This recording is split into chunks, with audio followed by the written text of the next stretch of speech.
المسلم من سلم المسلمون من لسان و ید، مسلمان ہے ہی وہ جس کے ہاتھ اور زبان سے دوسرے مسلمان محفوظ رہے.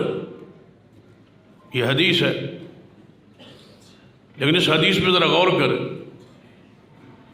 جب رسول رحمت صلی اللہ علیہ وسلم اس حدیث کو پڑھ رہے تھے، بیان فرما رہے تھے، تو سامنے کون تھے؟ بولیے. من سلم المسلمون من لسان و ید، مسلمان ہے ہی وہ جس کے ہاتھ اور زبان سے دوسرے مسلمان محفوظ رہے. میں اس حدیث کا معنی کرنے لگا ہوں. قیادت موجود ہے، علماء موجود ہے، مرکزی جمعیت اہل حدیث پاکستان کی قیادت کے نامور شیوخ موجود ہے. میں اس کا معنی کرنے لگا ہوں.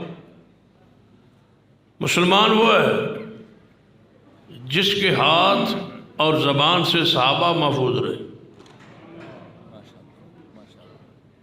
میں اس کا معنی یہ سمجھتا ہوں، یہ کرتا ہوں. مسلمان وہ ہے جس کے ہاتھ اور زبان سے صحابہ کرام محفوظ رہے. جب نبی علیہ السلام یہ حدیث بیان فرما رہے تھے تو سامنے مسلمون کون تھے؟ صحابہ کرام.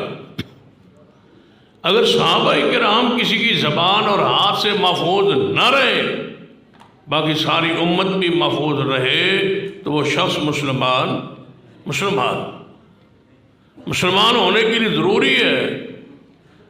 اول من اسلم، جو سب سے پہلے مسلمان ہوا وہ تو صدیق ہے.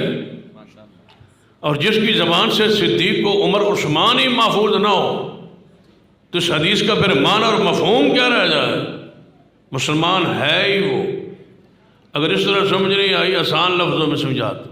مسلمان وہ ہے جس کی زبان اور ہاتھ سے دوسرا مسلمان، بولیے.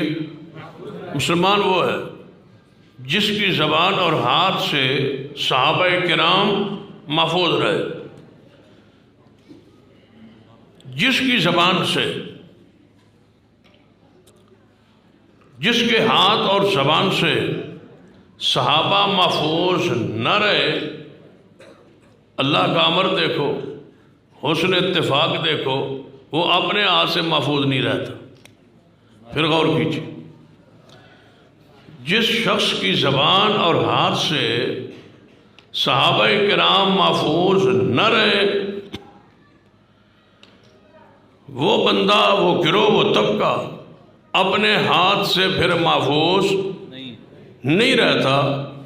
وہ اپنے ہاتھ سے اپنے سینے پر اپنے ہاتھ خود مارتا ہے، اور بڑے جوش سے مارتا ہے، اور ہوش سے مارتا ہے، اور بڑے سکون سے مارتا ہے، اور ثواب سمجھ کے مارتا ہے، پیار سمجھ کے اپنے آپ کو مارتا ہے، اور خوب مارتا ہے. دعا کریں اللہ مزید برکت دے. دعا فرمائے اللہ مزید برکت عطا فرمائے. کتنا خوش نصیب ہے وہ شخص جو اپنے آپ کو مار رہا ہے اور ساتھ خوش ہو رہا ہے. اور کراچی کے اندر تو پھر خاص کر 11 محرم کو اکثر اخبارات کی چھٹی ہوتی ہے.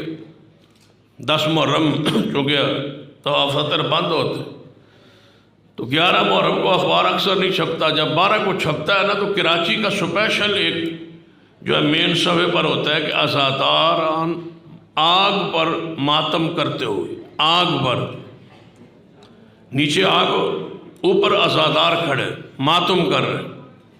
جتنا دیکھ کے مجھے لطف آتا ہے، اتنا سکون آتا ہے، اللہ کی قسم دعا کرتا ہوں کہ اللہ برکت دے. کیا خیال؟ نیچے آگ ہوتی ہے، اوپر عزادار ہوتے ہیں، آگ پر کھڑے ہیں.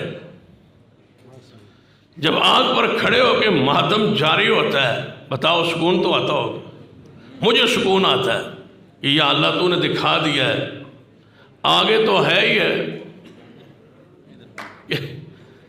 آگے تو ہے ہی ہے. وہ پاؤں آگ پر کیوں نہ کھڑے ہو جو کبھی وضو میں نہیں دھلتے. توجہ ہے، سفر ہے.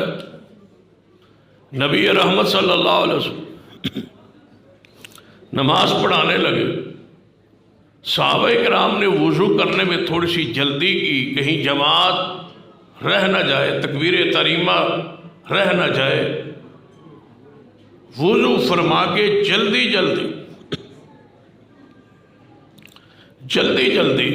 نماز میں شامل کی طرف بڑھتے آ رہے ہیں. حضور نے جو دیکھا صحابہ دوڑے آ رہے، ایڑیوں کی تھوڑی سی جگہ خشک ہے.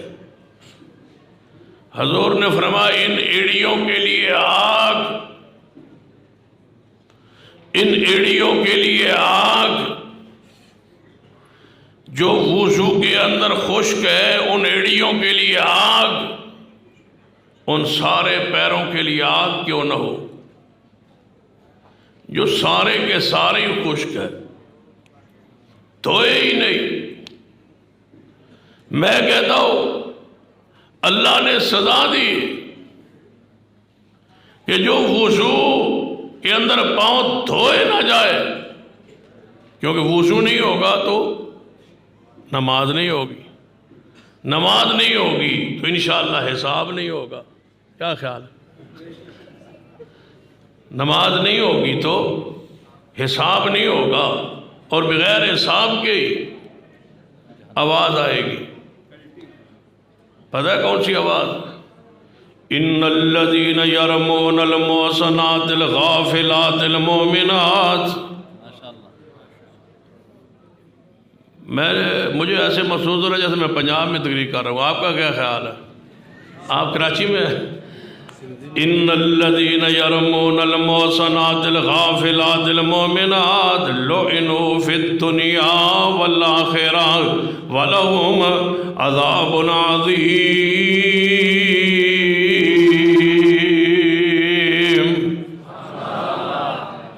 اللہ فرماتے ہیں دنیا میں بھی سزا، لعنوا فی الدنیا والآخرہ. گجرانوالہ کے ایک علاقے میں جلسہ تھا. ہمارے ایک مناظر ہے علامہ قاضی عبدالرشید ارشد، بیمار ہے، اللہ انہیں صحت کاملہ عاجلہ بخش. ان کا خطاب تھا صبر اور اسلام اور ماتم. انہوں نے 1.5 گھنٹہ تقریر کی، ماتم کی حرمت پر دلائل دی. آخر میں میری تقریر تھی تو قاضی صاحب میرے ساتھ ہی بیٹھے تھے. میں نے کہا قاضی صاحب آپ نے 1.5 گھنٹہ خطاب کیا اور بیان کیا ماتم نہیں کرنا چاہیے. کسے نہیں کرنا چاہیے؟ ہم تو کرتے ہی نہیں، آپ کن کو سمجھا رہے ہیں؟ ہم تو نہیں کرتے. تو قاضی صاحب ساتھ بیٹھے تھے، آپ کو نہیں ان کو جو کرتے ہیں. تو میں نے کہا ان کو کرنے دیں، ہم کرتے نہیں، اور جن کو آپ سمجھا رہے ہیں ان کو کرنے دیں.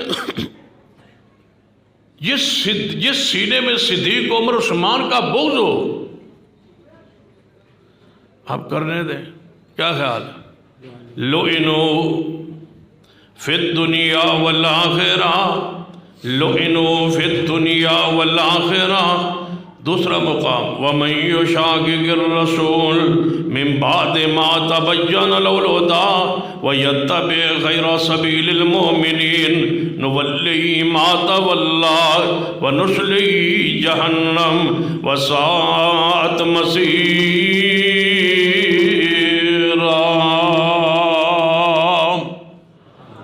اس سے بڑی سعادت کیا ہو سکتی ہے کہ گھوڑا ہو